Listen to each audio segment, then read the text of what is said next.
वकील, ज्या दिवशी या चेहऱ्यावर मरणाची भीती दिसल ना, त्या दिवशी आपला खेळ खलास.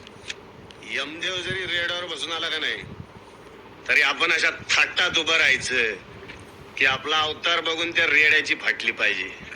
कशी? अशी टर्कन. अशी टर्कन नाही.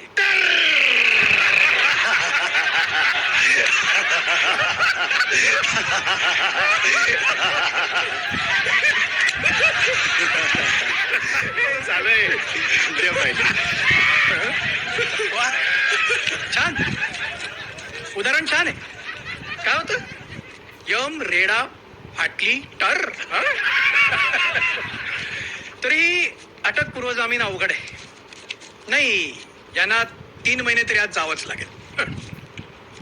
किरकोळ हाफ मर्डरसाठी 3 महिने. तुझ्यासाठी किरकोळ रे, कायद्याच्या दृष्टीने गंभीर गुन्हाच तो. म्हणजे पोरं सुटणार नाहीत. अवघड आहे. सीसीटीव्ही फुटेज मध्ये सगळं स्पष्ट दिसतंय. याचे कपडे, याचे बूट,